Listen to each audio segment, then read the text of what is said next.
오늘 법사위로 가보겠습니다.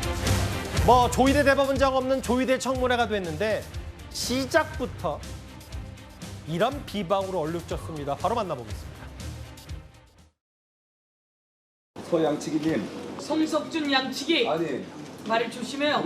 법적 조치하는 수가 있어. 가주에서 이런 소동을 벌입니까 그래? 예? 내가 오늘 5시기나 돼가. 고소장 접수하니까 기다리세요. 양치기 행태는 그만하세요. 양측이라고 하는 말도 고소장 접수해 드릴까? 까먹으면 송양측이 좋은데. 젖담하우스. 송양측이 젖담하우스. 목소리 크다고 가짜가 사실입니까? 송석준 내 말에 놀랐나? 자, 서영교 의원님 조용히 해주세요. 서영교. 곽규택 의원님. 박규택 조용히 해. 그렇게 버릇 보이지 마. 박규택. 야, 정말 사람 이름을 불러 맞춰. 곽규택 의원님. 야, 최영철. 조용. 곽규택 의원님. 곽규택 의원님.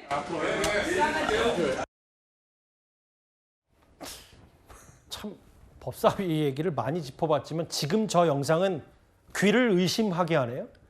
반말이 일상화돼 있고 서양치기, 송양치기 이건 제가 읽지 않겠습니다. 서영교, 곽규택 조용해.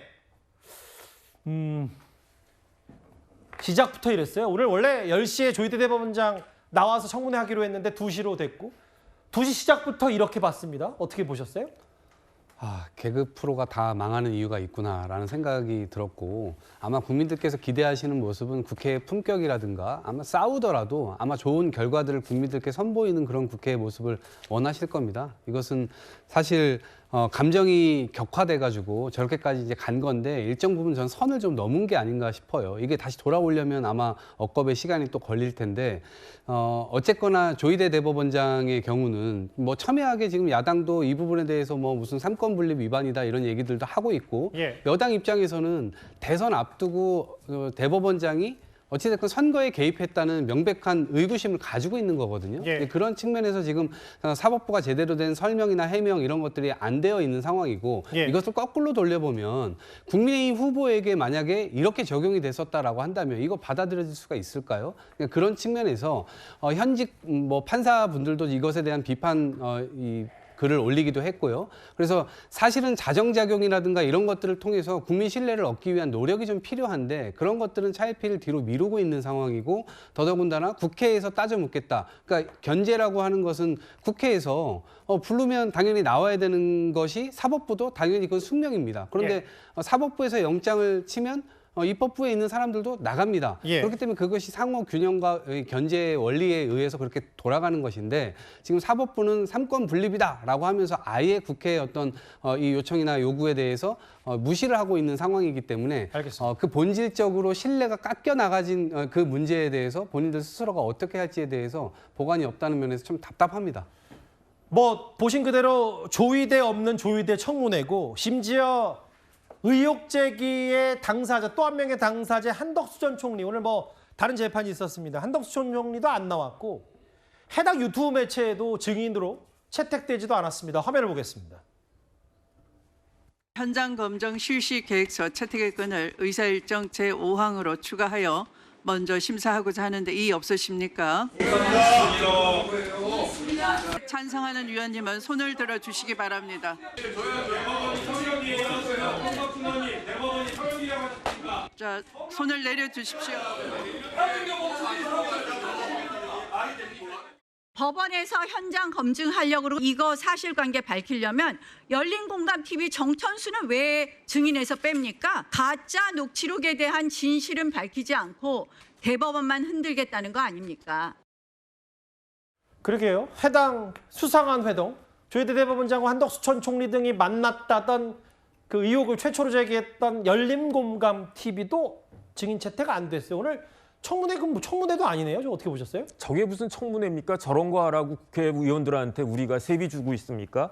법원은요, 삼권 분립의 한 축이고요. 그 수장을 저런 식으로 함부로 부르는 게 아닙니다. 만약에 저렇게 한다라고 하면 뭐가 똑같냐면 대통령은 행정부 수장이잖아요. 그러면 입법부에서 함부로 그렇게 대통령을 청문회에 세울 수가 있겠습니까? 대법원장도 마찬가지 아닌가 저는 그런 생각이 들고요. 그다음에 최소한도로 대법원장이든 누구든 대법관이든 이렇게 부르려면 명확하고 객관적이고 합리적인 그러한 의혹이 있어야 되는 거 아니겠습니까? 그 의혹이 어디에서 나왔습니까? 열린공감TV에서 나왔잖아요. 그러니까 대법원장을 부르기 전에 일단 열린공감TV부터 불러가지고 말이 맞느냐 틀리느냐, 그다음에 열린공감TV에서 제기한 의혹이 대법원장이 뭐 전직 검찰총장 불러가지고 저런 식의 이야기를 했다라고 하는 게 그게 확실하게 밝혀진 다음에야 대법원장 부르든 말든 해야 되는데, 그런 사람들은 부르지 않고 먼저 대법원장부터 부르겠다라고 하니까 이런 것들을 어떻게 우리 국민들이 납득할 수가 있겠는가, 참 참담하다는 생각까지 듭니다. 오늘 오전인가요? 김진욱 대변인. 이재명 정부의 국민통합위원회 위원장인 이석연 위원장이 뭐라 그랬냐면 국회가 왜 서두른지 이해 안 된다. 요건 못 갖췄다. 물론 뭐 조희대 대법원장에 대한 비판 메시지도 동시에 내긴 했는데 청문회 자체를 왜 서두른지 이해가 되지 않는다 이렇게 얘기했어요. 저는 이석연 그 위원장님의 말씀에 반은 동의하고 반은 좀 동의하기가 좀 어렵습니다. 일단 이석연 위원장께서 말씀하신 것처럼 대법원장에 대한 탄핵은 굉장히 신중해야 된다. 여기 저 동의합니다. 예. 대법원장에 대해서까지 저희가 탄핵에 이르려면 명확한 탄핵에 대한 사유가 있어야 하고요. 그 사유에 대해서도 증빙이 충분하게 있어야 된다. 여기에 대해서 동의하는데 예. 다만 한 가지. 지금 좀 전에도 저희가 들었던 영상 속에서 있었습니다만 대법원은 성역이다.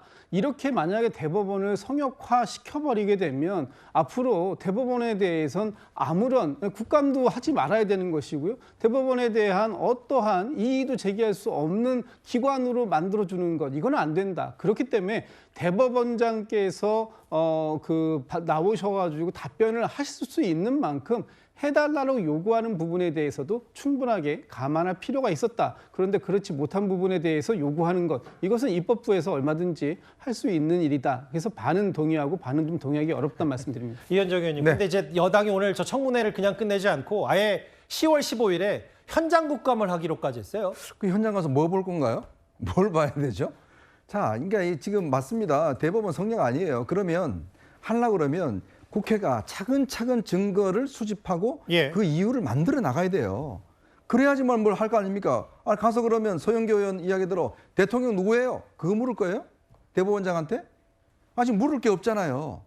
그럼 물으려면 아까도 이야기했지만 정천수 PD 불러서 왜 이게 영상 나갔는지 알겠습니다. 조사하면 누가 뭐라 그럽니까? 그것도 안 하고 가서 어디 가서 뭘 조사할 건데요? 조의대 없는 조의대 청문회가 저희가 오늘 뉴스탑10이 선정한 1위였습니다.